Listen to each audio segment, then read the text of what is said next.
Ladies and gentlemen, welcome to the IONOS Group SE publication of the Full Year Results 2025 webinar.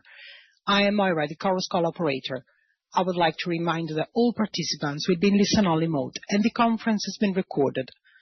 The presentation will be followed by a question and answer session for analysts and investors. To ask a question from the webinar, you may click the Q&A button on the left side of your screen and then the Raise Your Hand button. If you are connected via phone, please press star followed by 1 on your telephone keypad.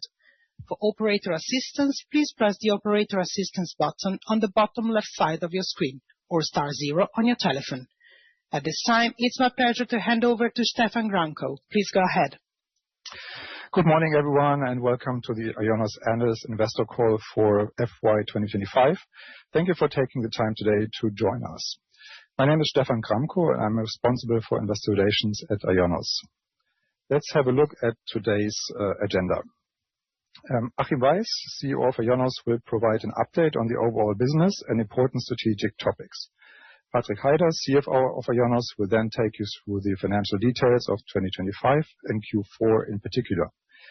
Patrick will then also talk about our outlook for 2026 and midterm targets. Achim and Patrick will then be happy to answer any open questions after the presentation. I would now like to hand it over to Achim. The floor is yours. Thank you, Stefan. Good morning, ladies and gentlemen, and welcome to our conference call. I'm Achim Weiss, CEO of IONOS. The headline from 2025 is customer growth. We nearly doubled net new customer additions from 160,000 in 2024 to 310,000 in 2025, lifting our total base to 6.63 million customers. For 2026, we anticipate even further acceleration in our new customer growth. The quality of customers remains excellent. We grew revenue across all relevant product lines, from web hosting to communication, back office, and domains. On the right-hand chart, you can see the rising share of AI in web presence and productivity revenue. In 2025, AI accounted for approximately 20% of additional revenue. We expect that to reach about 50% this year, further growing to 80% by 2028. Momentum will be a significant contributor. The more AI we embed, the higher the revenue per customer, combining volume growth with product mix improvements. AI is now embedded across our entire product ecosystem. In web presence and productivity, we are enhancing our core offerings, whether as a feature in onboarding and administration or as a standalone product like the AI Phone Receptionist. From domains and web hosting to e-commerce and back office solutions, all products now include intelligent features. In cloud solutions, we are delivering sovereign, trusted European infrastructure to both SMBs and enterprise clients. Our portfolio extends from public and private cloud to specialized AI infrastructure, including the AI Model Hub, GPU servers, and model fine-tuning and app integration such as N8N on VPS. In November, we launched IONOS Momentum, which is a full-stack ecosystem for SMBs to run digital operations end-to-end. As part of Momentum, we introduced the AI Phone Receptionist in Germany and the US at the end of last year. It is essentially a virtual employee. It answers and manages business calls in natural speech across more than 20 languages. Trained on a customer's own website and knowledge base, it handles inquiries, books appointments, captures leads around the clock, and delivers structured call transcripts to the business owner. With almost no marketing investments, we have generated approximately 3,300 orders. 80% of these customers have completed the setup and are actively live ahead of our internal targets.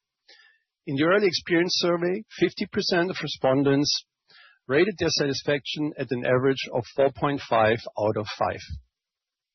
Here's an example. One of our German customers is a mid-sized office planning consultancy, around 15 people. The consultants spent most of the time in on-site meetings and nobody was able or available to answer incoming calls. Leads were lost, follow-ups delayed. With the AI Phone Receptionists, all calls are now handled around the clock.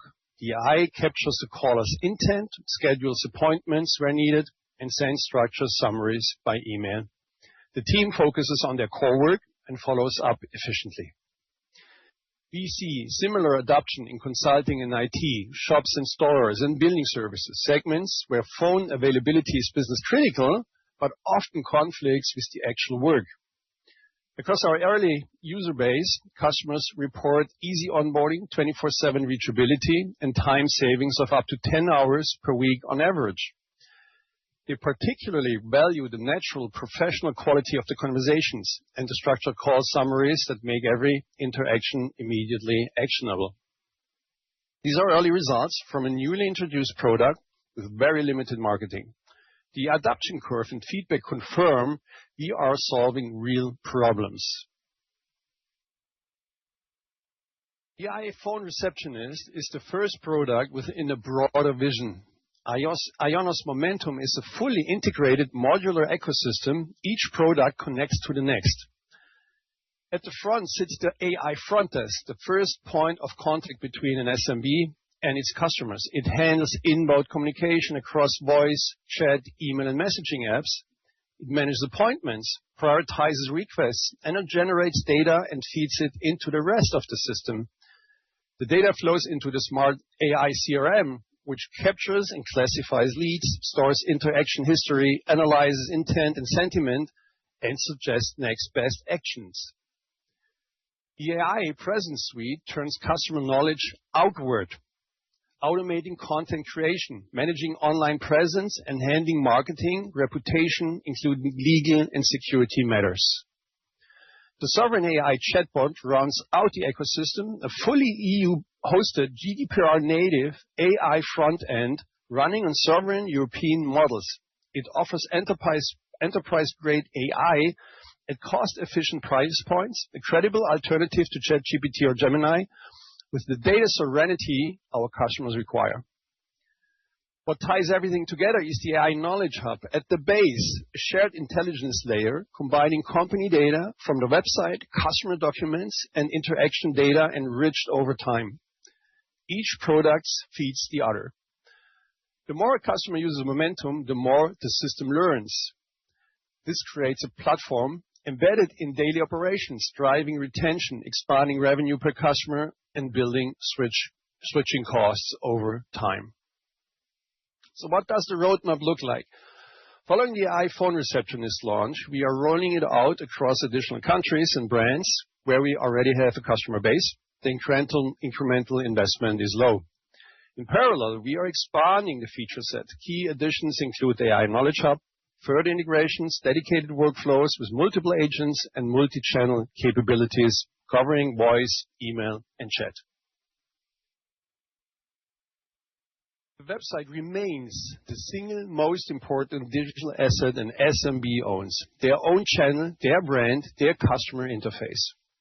With AI, this becomes even more critical. Large language models pull information from the web, just as search engines always have. An SMB without a well-maintained, authoritative website will not exist in AI-driven search and discovery. A website is no longer just a marketing tool, it's infrastructure. SMB also want to own their customer relationship directly, not via third-party platforms or search engines. A website combined with a professional domain gives them exactly that. And IONOS delivers this as a complete integrated package, domains, hosting, e-commerce, email, security, and support from day one. This foundation creates a natural upsell path. We see strong demand for high-value, high-margin AI-powered services on top of the web presence stack. Geo, generative engine or optimization, as a successor of SEO, agentic AI tools, MCP services, and more. At the same time, AI is lowering the barrier of entry. Our prompt-to-website capabilities bring customers directly into higher value products, moving them from basic shared hosting to my website and beyond, which drives ARPU at scale. As we embed more AI into onboarding, editing, and daily workflows, product usage deepens and retention improves.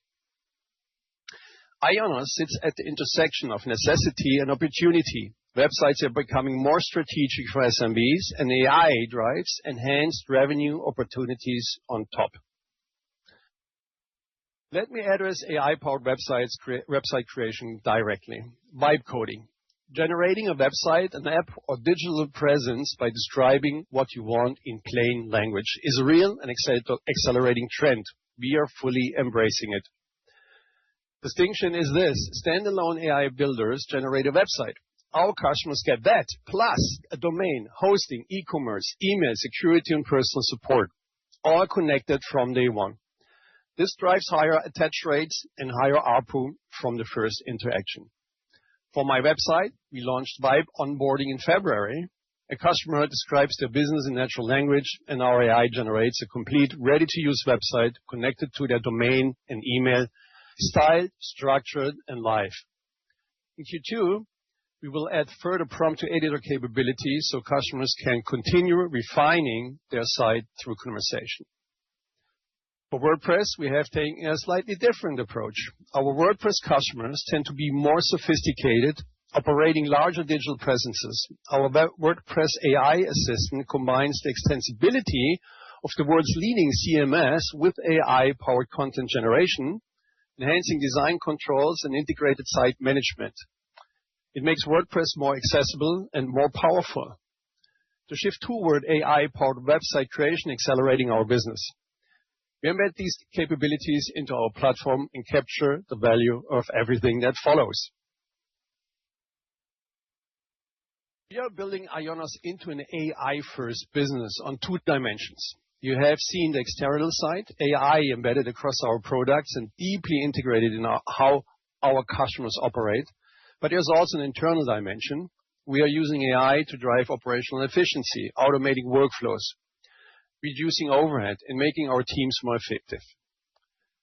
This has direct impact on margins.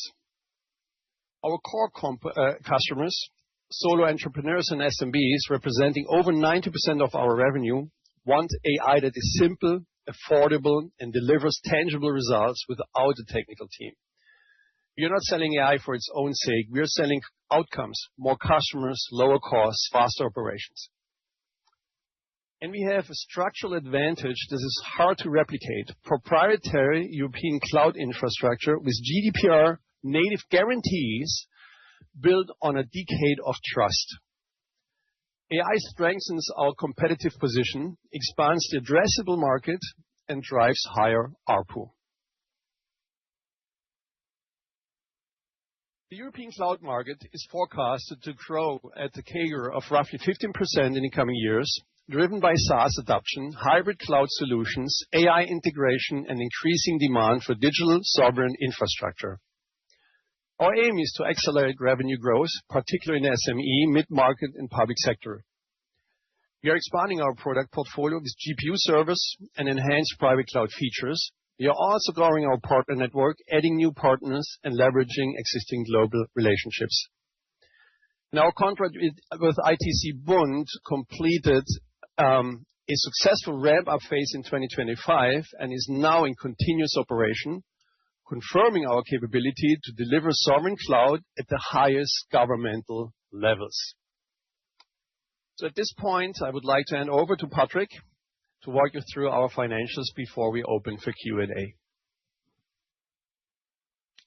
Thank you, Achim. Good morning, everyone. It is a pleasure to be with you for my first result presentation as CFO of IONOS. As a brief reminder, following the reclassification of our AdTech business as discontinued operations in November 2025, it is no longer reflected in our reporting structure. This allows us for a clear focus on our core business areas. Looking at the structure, we generated 1.3 billion in revenue in 2025. Web presence and productivity remains our cornerstone, accounting for 83% for nearly 1.1 billion, while cloud solution contributed 14%, reaching 187 billion. On the bottom line, we delivered 485 million in adjusted EBITDA, representing a 36.8% margin. This significant step up clearly demonstrates the operating leverage embedded into the IONOS platform. We are converting revenue into profit more efficiently than ever before in our history. This is the strong baseline we are building upon. Let's dive into the details. Let's look at the financial performance for the full year 2025. Revenue amounted to 1.317 billion. This represents a year-over-year growth of 5.5% or 6.1% in constant currency. Adjusted EBITDA increased by 18.5% to 485.2 million. This corresponds to an adjusted EBITDA margin of 36.8%, a significant expansion of 4 percentage points compared to the previous year. It clearly demonstrates the massive operating leverage of our platform and our discipline in converting revenue into profit. Marketing investments has been higher than last year. As a reminder, we are differentiating between brand investments and performance marketing. While brand investments will stay at a level of around 65 to 70 million, we expect performance marketing to grow in line with revenue. Looking at the fourth quarter, revenue increased to 336.7 million. This represents a growth of 3.6%. On a constant currency basis, revenue grew 5.2%. Turning to profitability, we see a very strong development. Adjusted EBITDA increased by 11.9% to 116.8 million. This results in adjusted EBITDA margin of 34.7% compared to 32.1% last year. This margin expansion is even stronger when you consider the phasing of marketing investments. In Q4 of the previous year, marketing spend was comparatively low. This phasing effect resulted in approximately 3 million higher marketing expenses compared to last year. Adjusted for the different phasing, EBITDA would have been around 120 million, and it implied EBITDA growth of around 15% year-over-year. The key takeaway is clear. We are able to invest in our growth via brand while simultaneously expanding our margins significantly. This is a definition of a scalable business model. Turning to the operational development of our business in the fourth quarter. In Web Presence and Productivity, revenue increased to 274.3 million, representing a reported growth of 3.8%. Adjusted for currency effects, the underlying growth stood at 5.4%. Turning to Cloud Solutions, revenue came in at 51 million, representing a currency-adjusted growth of 6%. External revenue, including Web Presence and Productivity and Cloud Solutions, grew by 3.8% year-over-year, or 5.5% at constant currency. Looking at the fourth quarter, we achieved a record intake of 100,000 net new customers. This brings us to the total net additions for the full year of 2025 to 310,000. To put this into a context, and as Achim already mentioned, we have nearly doubled our customer growth compared to the previous year. This confirms that our product portfolio is resonating strongly in the market, and that the marketing investment I mentioned earlier are successfully converting. After the dip in Q3, which was also driven by the dilution from the strong customer growth, our ARPU increased sequentially to 16.50 euro in the fourth quarter. Our monthly churn rate remains stable at around 1% per month. Looking ahead, we see no signs of this momentum slowing down. The combination of strong customer acquisition and increasing ARPU dynamics provides a powerful engine for 2026. Let me now move to Cloud Solutions. Revenue in the fourth quarter came in at 51 million, up from 49 million last year. Currency adjusted, this translates into a growth rate of 6%. For the full year, we generated 187 million in revenue compared to 177 million in 2024. Our public cloud business remains our biggest growth driver, growing 11% year-over-year. Important to mention that we recognized less revenue from ITZBund in Q4 compared to the previous year, creating a small headwind for the fourth quarter 2025.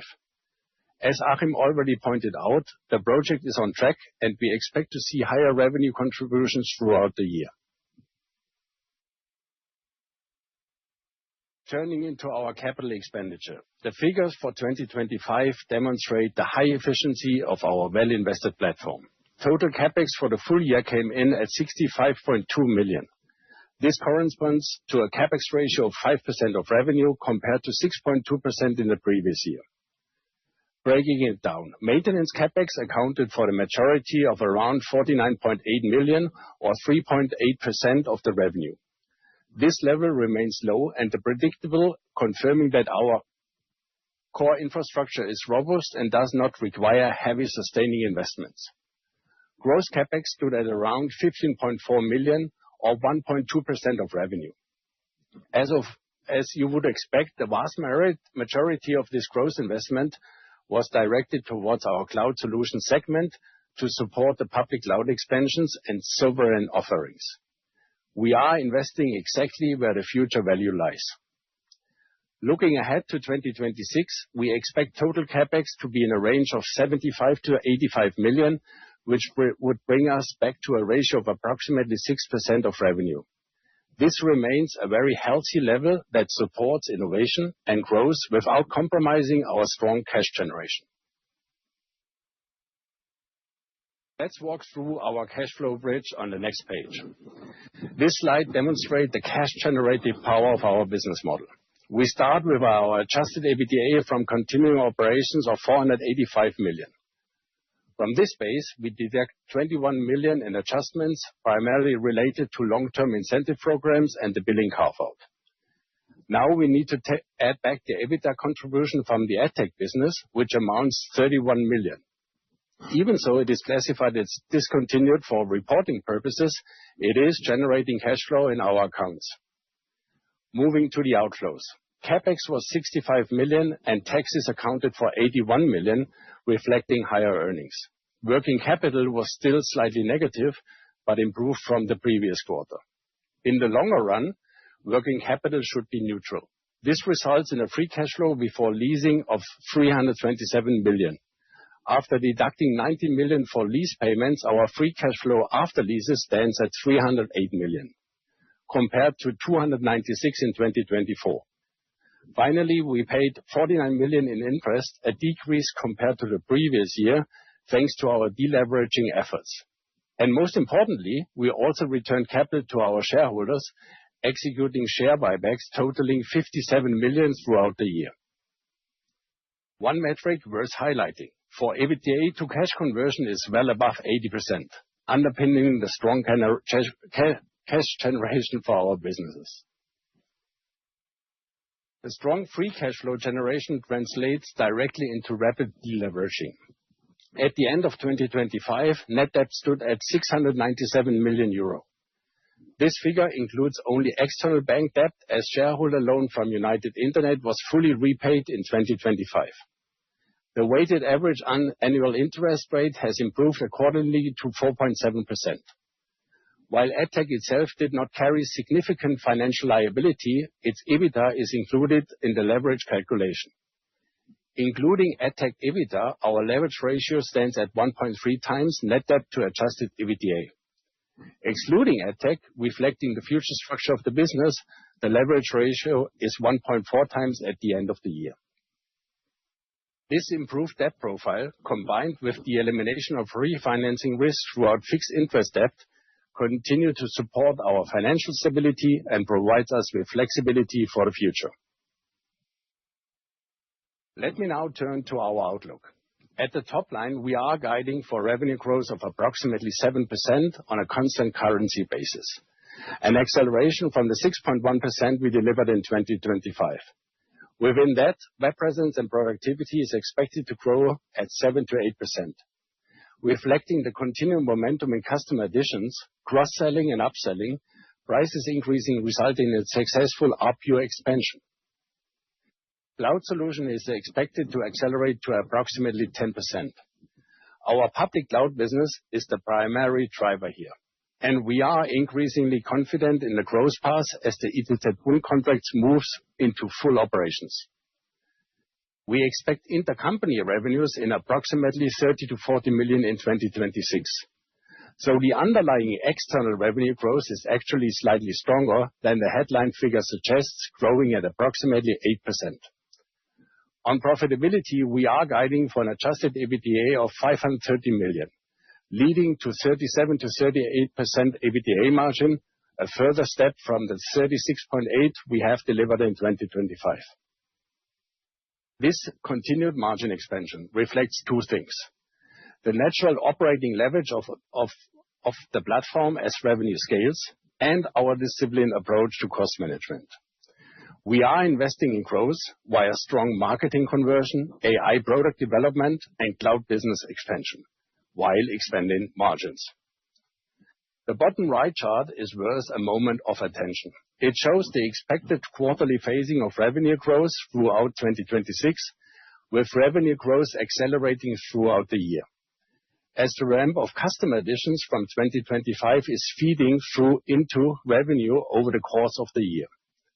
As new customers typically have a 6 to 12 months discount period, and given that the net customer growth nearly doubled in 2025, there's an increasing contribution from these new customers.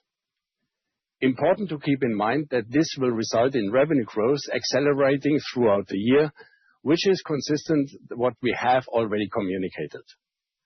Let me once again point out that the initial contribution from Momentum is not part of our guidance, and it is therefore on top. To summarize the guidance, 8% external revenue growth, approximately 530 million adjusted EBITDA, leading to 37% to 38% adjusted EBITDA margin. Before we move to Q&A, let me close with a look beyond 2026, because I want to leave you with a clear picture of where our business is heading over the medium term. We are reaffirming our midterm targets. We are targeting double-digit revenue growth of 10%, above the 10% on the group level. That acceleration from where we are today reflects two converging forces: an acceleration of our web presence and productivity business, strongly driven by AI, and cloud solution delivering higher than 20% of growth. On web presence and productivity specifically, we are targeting high single-digit growth. That step up from our current growth rate is underpinned by three things: continued customer additions, ARPU expansion as AI-powered products drive higher value per customer, including the progressive revenue contribution from Momentum. On cloud solutions, the 20% CAGR targets reflect our conviction in the structural growth of the European sovereign cloud market, combined with the product investments we are making today.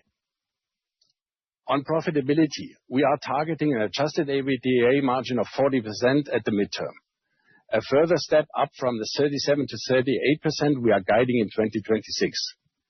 This is not margin expansion for its own sake. It is natural outcome of a platform business where revenue scales faster than the cost base, and where AI is increasingly doing work that previously required human effort or manual processes. On CapEx side, we are comfortable at approximately 6% of revenue. That concludes our presentation for today. Achim and I are now happy to take your questions. Thank you. We will now begin the question and answer session for analysts and investors. Anyone who wishes to ask a question from the webinar may click the Q&A button on the left side of the screen, and then click the Raise Your Hand button. If you are connected via phone, please press star followed by 1 on your telephone keypad. You will hear a tone to confirm that you have entered the queue. If you wish to remove yourself from the question queue, you may press the Lower Your Hand button from the webinar, or press star and 2 on your telephone. Anyone who has a question may queue up now. The first question comes from the line of George Webb from Morgan Stanley. Please go ahead. Yeah, hi. Morning, Achim and Patrick. I've got a few questions, please. And I guess firstly, welcome to you from my side, Patrick. We've met in the past, and it's nice to be in a position to speak with you again as we go forwards. And maybe that is my first question as well. I'm kind of been curious on your impressions as you move into this IONOS seat. In particular, are there any areas or internal processes you're looking to sharpen around? Secondly, maybe one for you, Achim, talking to those new customer acquisition additions, very strong in 2025. You mentioned expecting that momentum to continue in 2026. What's been driving that from your perspective? You know, we can obviously look at the brand marketing spend, and it was only slightly higher than 2024 in 2025. And to what extent has your partnership with Lovable been a driver in that mix? And then just lastly, on the cloud business, the CapEx tick up for 2026 to 75 to 85 million. To what extent is that number incorporating some of the memory price inflation that's happening in the market? Thank you.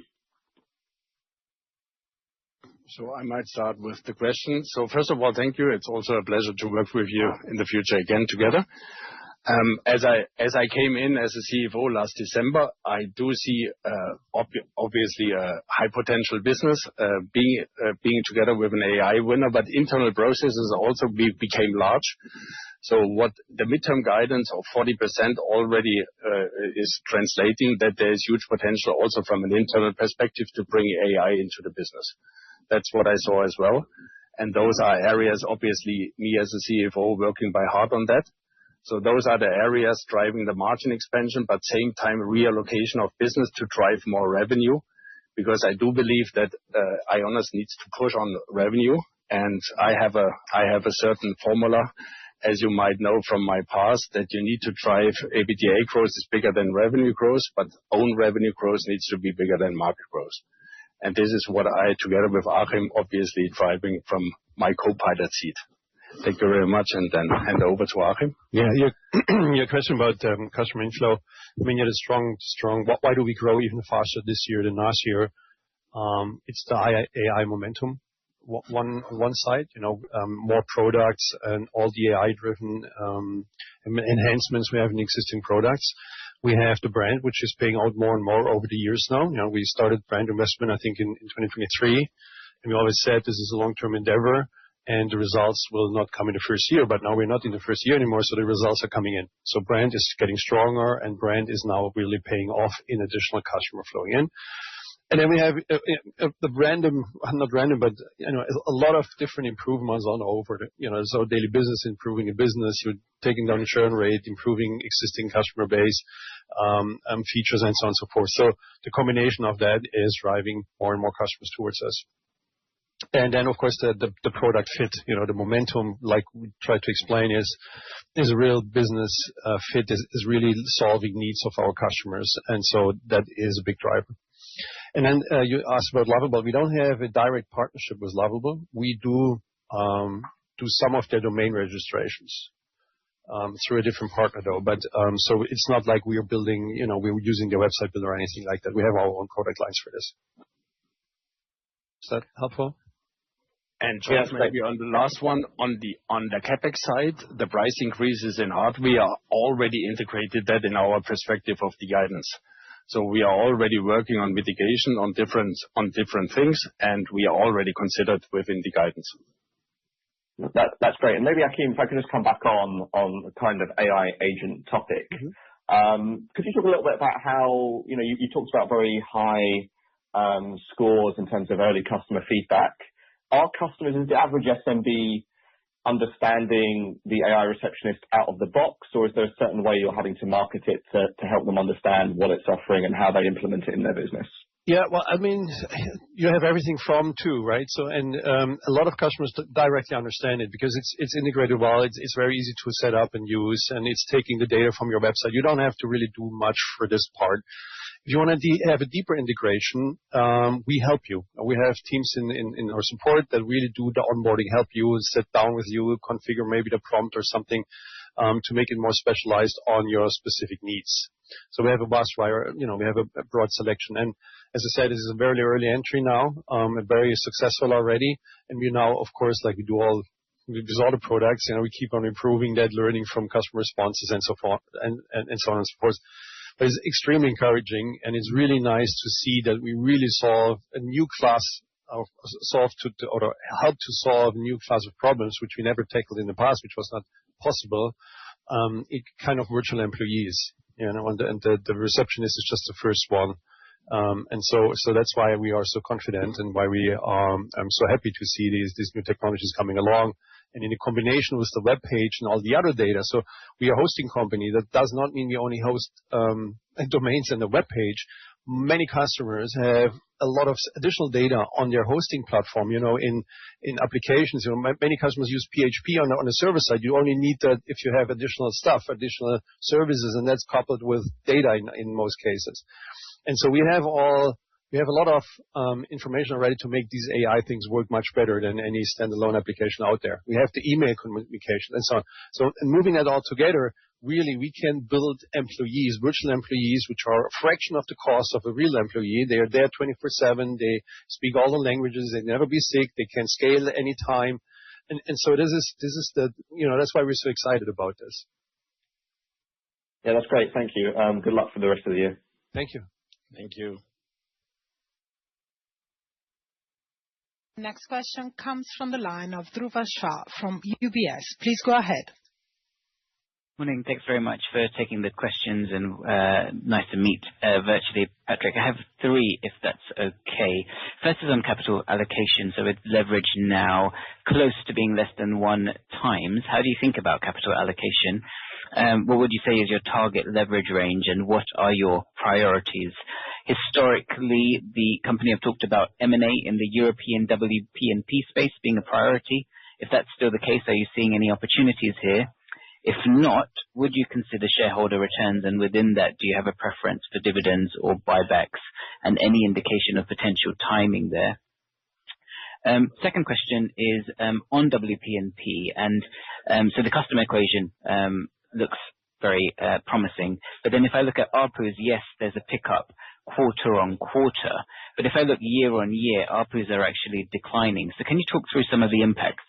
We can see the FX impact, but then how much of this year-on-year decline is driven by the higher customer acquisition? Could you give us any color on the quantum of how much of a drag that is with customers coming in at lower prices? And is there anything else to consider? And the final question I had was actually on cloud. And if you could give us any color, firstly, on the phasing of ITZ Bund revenues expected over 2026, but also separately, if I rewind a couple quarters ago, yourselves and a number of peers were talking up how digital sovereignty is leading to a higher number of inquiries, but also that it was taking longer to monetize these contracts. So any update on that would be great. And maybe just anything you could give in terms of confidence of reiterating your 20% midterm guidance, because from memory, that was also issued at the time of the spin-off, and some could argue that now is midterm, but obviously cloud isn't yet growing at 20%. So any color on those three would be great. Thank you very much. Okay, thank you very much for the question. From the capital allocation side perspective, we are considering all options. You could either grow into organic growth, so investing what we're already doing into AI in our cloud business. Also, from an inorganic perspective, we are considering different M&A options, obviously mainly to our core business, mainly into technology investments, and we are already scanning a huge pipeline of different options. And from a shareholder perspective, obviously buybacks, as we already executed in 2025, we would consider also to continue this year a program. We would be ready from a shareholder perspective or from a board approval perspective to execute. And that would we would prefer in order to, before we paying dividends. On an ARPU side, I mean, we see already an improvement in Q4. We had a structural topic in Q3 reported, but that came out of the strong net adds from customer side, first of all, and also from a currency impact. So already with the guidance of 5% over the year, we are well on track. You also see in web presence and productivity, also from a pricing perspective, we faced in pricing in the first half year, which then also normalized during the year. So that also had an impact. But we are not seeing any critical points for further ARPU development, even the opposite. We do see with AI also an acceleration in the ARPUs. Pricing is completely different, and we do see huge potential also for the future. For the cloud business, as we do not guide on the ITZ Bund or on the single contracts, but we do obviously, with the small headwind we had in quarter 4 2025, we have a small, let's say, tailwind in 2026. So that continues. They are very happy with us, with the performance. We will continue. Achim already talked about that. And during the year, we will face that around the 10% in growth for the cloud business. And maybe, Achim, you could help me for the last question. I thought the cloud was the last question. The sovereignty. Maybe you can repeat the question again. on the sovereignty part? Yeah, sure. It was just around a couple quarters ago, you were talking about digital sovereignty leading to a higher number of inquiries for cloud, but not necessarily flowing into the financials just yet because it was taking longer to monetize those contracts. So just an update there as we are, 2 quarters ahead now. Are you starting to see that flow into financials? Is that leading to some confidence in both this year's guidance and long term? Absolutely. That's the point why we now have, when we just showed the numbers, said, okay, above 20% in growth in the public cloud. And that's exactly the result of, the last quarters, onboarding these customers and building up the cloud and the sovereignty discussions we had all over the place. So that's why we are 100% confident to be well above 20% in growth in the public cloud. May work for M&A as well, because you asked, we always mentioned that there's some European players coming to market. We believe that, that all the signals we hear is that there is a bunch of opportunities coming along more or less this year. Of course, we cannot force them to sell, but we are looking into it as soon as it gets more tangible. But from everything we hear, there's opportunities, like we said. And then, from the timing, it's perfect. Leverage is very low, and targets are coming up, which are noteworthy from a sizing perspective. We don't want to, like we always said, we don't want to buy a small web hosting company with legacy technology, 50,000 customers or something. So the integration effort would be too high. Although with AI, it's getting more manageable, but still, we're looking for larger targets.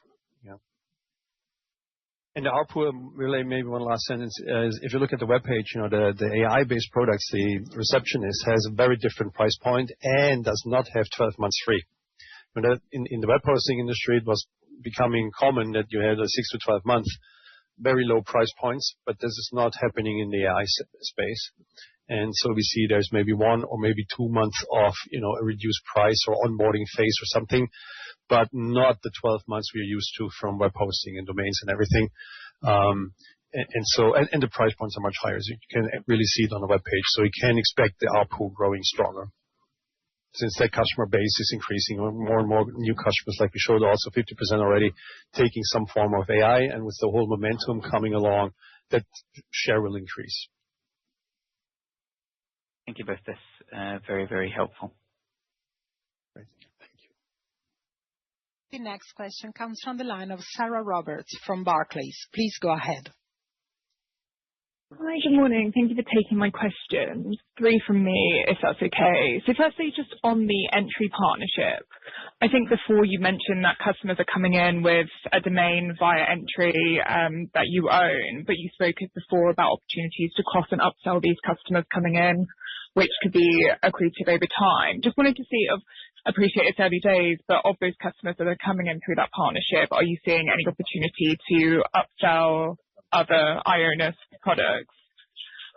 Secondly, just a clarification point on the cloud midterm growth. You've obviously reiterated the midterm target of 20%. You printed mid-single digits in 25. You're guiding to 10% in 26. I understand your comments on your expectations for data sovereignty and the market, but how much visibility do you have beyond this year into the cloud pipeline that gives you that confidence? And can you confirm how you're defining midterms, please? Because that obviously implies a significant acceleration beyond FY26 in cloud. And then finally, on AdTech, do you have any update on how those sale conversations are going? When do you expect to announce potentially selling that business? And if you could give us any color around how AdTech performed in 25 on both revenue and EBITDA, that would be really helpful. Maybe I start. Entry, yes, of course. These are our customers first. This is just a partner directing traffic to us and customers, and we do upsell and cross-sell. And it really depends on the partner. The entry has partners doing all kinds of businesses, and we are using these customers to upsell to products which these partners don't have, and we're using this actively. So part of our customer growth is coming, or upper growth is coming from these new customers, plus then the upper cross-sell. So this is happening. That's just normal business for us right now. So there's nothing special on it.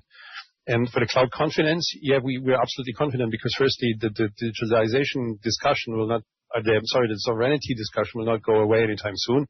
I I think we all agree in Europe this will get more and more and stronger over the years now.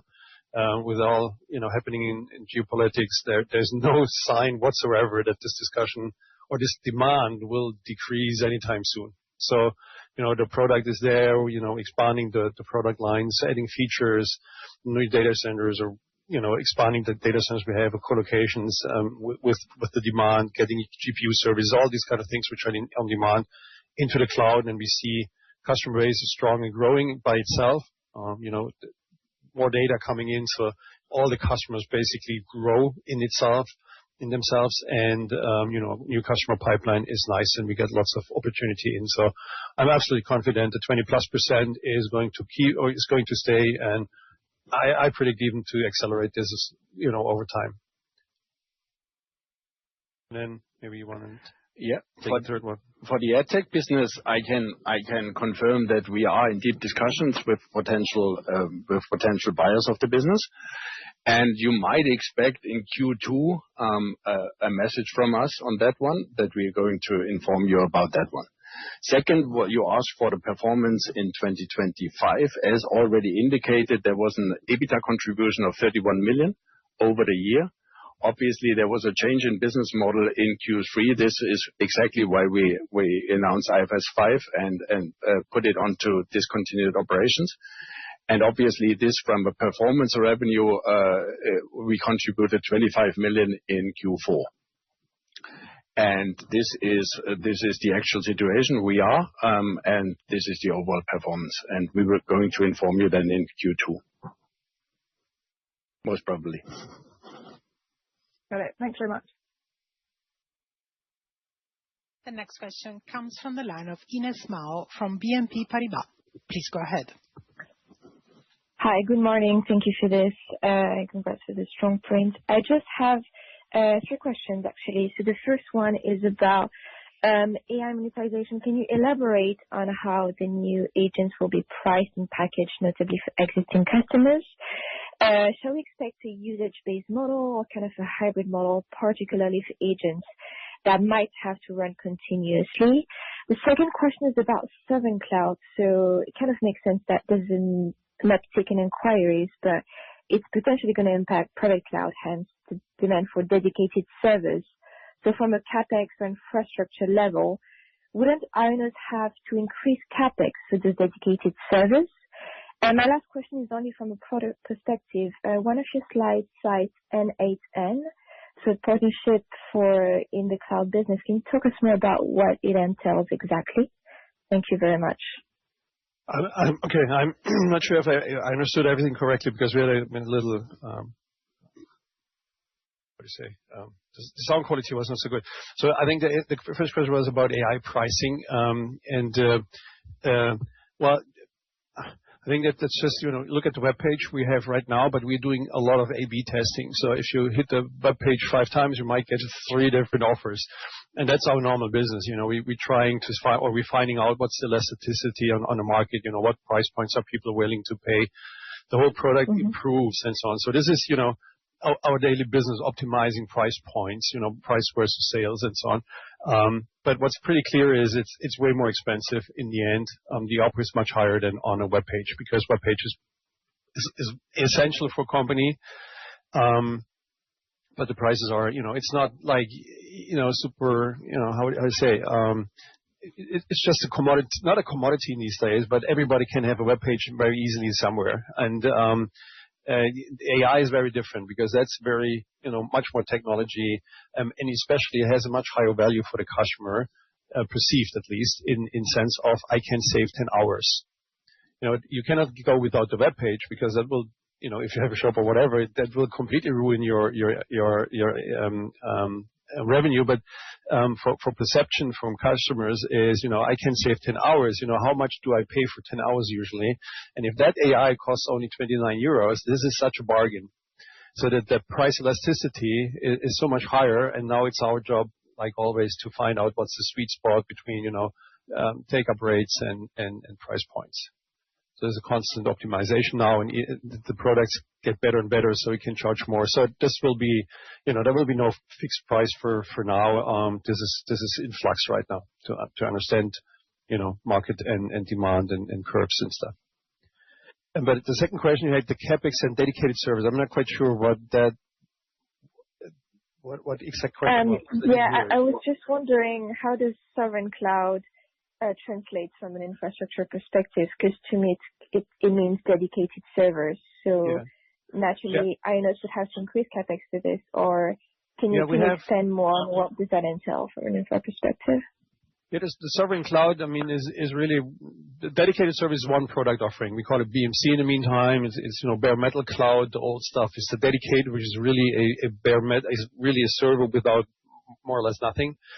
And then we have the BMC line of products, which is bare metal cloud. So you have cloud, you have features in the sense of software-defined networking, but still it's bare metal, and then everything else is cloud. So and if you talk about sovereignty, most customers are these days tending rather to a full cloud setup because there's many, many more features than just a bare metal, and you don't have to administer it yourself. Cloud is everything taken care for you. The infrastructure as a service layer, we manage everything, the platform layers and so on, and you have unlimited scalability and pay by the minute. So people are, if they talk about sovereign workloads moving into the cloud, they usually take the real IONOS cloud, public cloud offering. Dedicated has some special purposes. If you have highest performance, you need to go down to the operating system level, do some stuff here. Has a purpose and has some demand, but if you talk about sovereignty, it's rather the cloud business. And if I might, Achim, from a CapEx perspective, we are feeling confident with the 6% of revenues for the future, also sustainable moving forward, what Achim said. Exactly. So in our CapEx budget, it's all included. And we have, there's a big discussion, or there's the big price increase in hardware these days. We source a lot of them and have contracts in place for much of the year, for a set price. Then N8N, the system service is actually open source for, private use, not so much for, commercial use. So we have a partnership with them. And N8N is a product where you can build workflows with AI-based steps in between. So you can really automate a lot of things very easily. And that's just one of the products we have. Okay, thank you. The next question comes from the line of Steph Beyazian from ODDO BHF. Please go ahead. Yes, thank you. Good morning. My first question is regarding the guidance and the midterm guidance. I was just wondering if you could remind me the starting base of that guidance, if that's still the same midterm, or when is the midterm and what is the starting base? I guess what I'm trying to understand is to what extent AI is really incremental since you are reaffirming the guidance, but now you're expecting 80% of revenue growth by 2028 to be coming from AI. So I'm just trying to separate what is new and incremental versus what you were planning before the launch of AI agents. That would be my first question. Thank you. So as Achim indicated on one of his first slides, the value add of new generated revenues via AI is increasingly tremendously in the next years. So you are asking for the guidance of this year, and I talked about in my last slide about the midterm guidance. I would say the discrepancy is not as high as I would not propose it already coming in from the year of 2027. We are not yet here for giving a guidance of 2027, but we feel obviously there's not a big difference. We accelerated year on year in our core segment, which is web presence and productivity. We are doing on the right track in the cloud business. We're having the AI, we're having the ARPU increases, etc., etc. So that's my opinion on this one. And you get a feeling of, Patrick showed a slide where he said he's driving to 10% growth. The difference between where we are today and the 10% is probably mostly AI driven. Yes. And so the starting year for that midterm guidance, can you remind me which year is the starting base? For the current guidance? I need, because I wasn't there, but it was obviously given in 2024. Yeah, must be 2024. Sorry, yeah. Yep. Does that help? Yeah, I think it does. And I've got an additional question, which is regarding promotions. I mean, I could notice also that there are quite some promotions to take customers at €1 and to try, I guess, to push volume. Wouldn't you be expecting that to have a little bit of a dilutive impact into 2026 on ARPUs? Well, that's first of all, this €1, that's the industry standards for, I'd say, 15 years now. You have these campaign pricings, which are very, very much discounted. And that's going forward. And that's what Patrick tried to explain a little bit. The more customers we make, the more dilutive it is in the first year for the overall ARPU. Yeah, because these customers weight more, coming in more and more of these customers weighing more in the average, with a very low price point for the first year. So this is one of the factors. But then the second year, these customers or these cohorts are priced fully, normal pricing, and will increase the ARPU again. So we have always a little, the first, basically every time we grow more than in the previous year, we have that little impact on the ARPU one time. And that said, the 2025 cohort is translating into revenue in 2026. Yeah. And that was the most successful year in net adds in customer. And this is why we are confident scaling the revenues throughout the years via the quarters. Very good. Thank you. Thank you. The next question comes from the line of Nizla Naizer from Deutsche Bank. Please go ahead. Great. I hope you can hear me. I have 3 remaining questions as well. The first one, could you remind us, Achim and Patrick, the exposure IONOS has to energy costs, and what would the impact be if prices go up, and have you accounted for that in the guidance that you've given us for 2026? And second, thank you for the color on the AI virtual assistants. My question is, the companies that you're working with that are using them now, have you seen them churn off, or are they very happy with the product so they keep using it? Just trying to get an understanding as to how valuable it is real time to these customers that you're already working with. Some color on the churn dynamics would be great. And my last question, the 7 to 8% web presence and productivity growth for 2026. If you could split that between customer growth versus ARPU growth to give us some color on how to think of those 2 dynamics for next year, that would be great. Thank you. Yeah, as I might start with the energy costs. The good news is 2026 prices for energy are almost locked in. So we have a minimal impact on 2026 guidance. You would add doing the last one?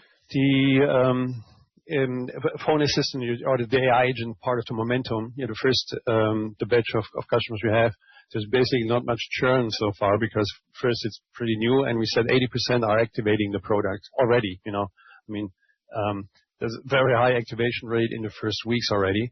And what the conclusion is, once you have a product and it's activated and it's working well for you, you don't churn. So we don't really have reliable churn numbers specifically for these products yet. It's just too early. Next quarter we can probably see or have more reliable data than today, because basically today it's no churn. Yeah. And then the last one for web presence and productivity, where does the mixture of revenue comes from? We keep on going with the story of 1/3 is coming from net customer adds, 1/3 is coming from cross and upselling, and 1/3 is coming from pricing. This is exactly the same story for 2026. As a reminder as well, that was a question as well, churn remains very clear, best industry standard. So we are returning, or we are having around the 1% per month, and that is also from that perspective very healthy. Very helpful. Thank you. Thank you. The next question is from George Webb from Morgan Stanley. Please go ahead. Hey, hi. Sorry, I just had one small follow-up to the extent you can comment. Just with regards to the 800 million or so of debt that comes up to maturity in December. Do you have any kind of early thoughts on how you'll go about refinancing that from a strategy or structuring, or maybe even the rate versus the fixed 4.7 you're on today?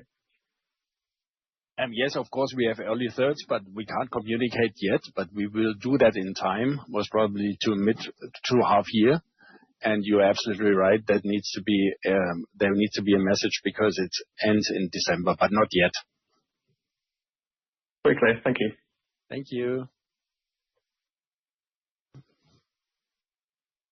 As a reminder, for questions from the webinar, please click the Q&A button on the left side of the screen and then click the Raise Your Hand button. If you're connected via phone, please press star and 1.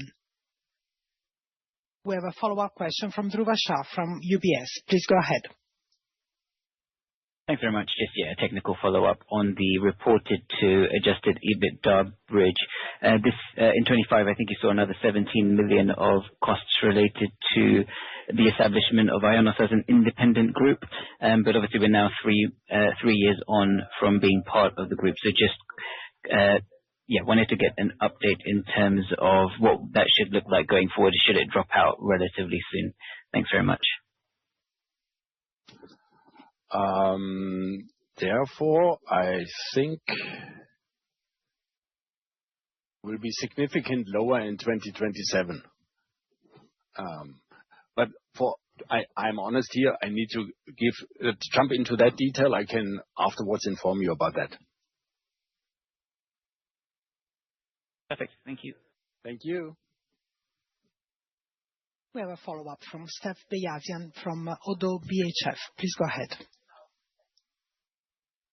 Yes, thank you. I've got two actually around AI agents, if that's possible. The first one is, how many AI agents do you expect to have? Obviously, it will change over time, but right now, how many do you think you will have, and which one are the most exciting to you? If you can release some color about that.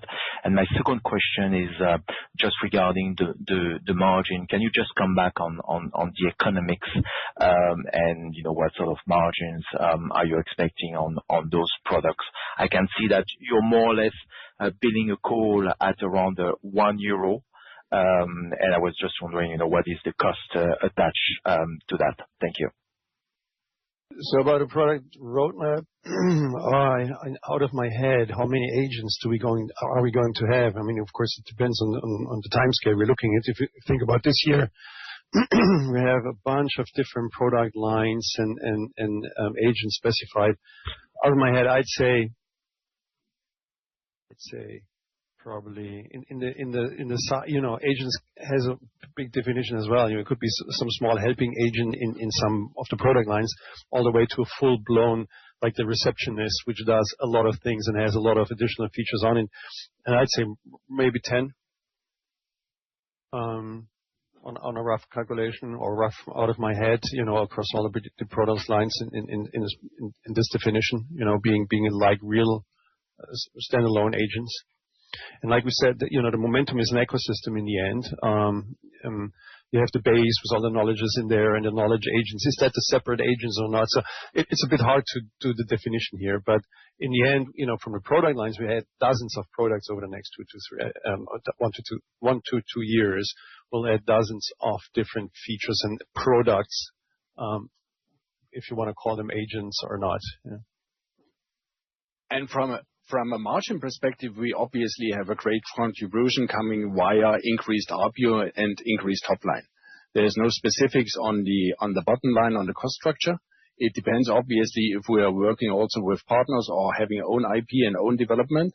But from a general mixture, there is a nice contribution from that perspective as well. And one of the advantages we have is it's all many of these agents or AI models are hosted in our own environment. So we have in the cloud, we have Model Hub, we have these GPU cards and everything. So the cost for us is much lower than for someone who has to buy it at Amazon. Yeah. So for us, I think we have the highest margin possibilities out there. Thank you. And if I come back to the first question, could you tell us one or two agents that you also think will have could have a big market potential, such as the receptionist? Please understand, I don't want to be too much into it because, our competitors are listening to this call as well, I assume. Yeah. So I don't want to tip them off in what is going to be the next one. But on the slides, we said a few things where, like, for example, the CRM is, the natural extension. And the CRM is not just the CRM on the web, is also agent-based, of course. Agents are doing the work on the CRM in the end. And these are things which we believe has very strong demand because we notice already from the customers we have, it's one of their most requested features is now we need the next agent back there. We need the CRM, which is human readable, one thing, but AI readable on the other thing. So the AI starts doing much more on a customer base, starting, interactions and marketing and all these things, callbacks, whatsoever. So these are, that would be one which is really soon. The other ones I would try not to be too explicit right now to not tip off our competitors. If that's okay for you, maybe we can do it in a close call. Oh, that's fair enough. And in a close call, anytime, obviously. Thank you very much. Thank you. Ladies and gentlemen, that was the last question. I would now like to turn the conference back over to Stefan Gramkow for any closing remarks. Yes, thank you, operator, for moderating the call today, and thank you all for joining today's call. Please feel free to reach out for any follow-up questions. Have a great day, stay safe, and goodbye. Thank you very much, everybody. Thank you very much.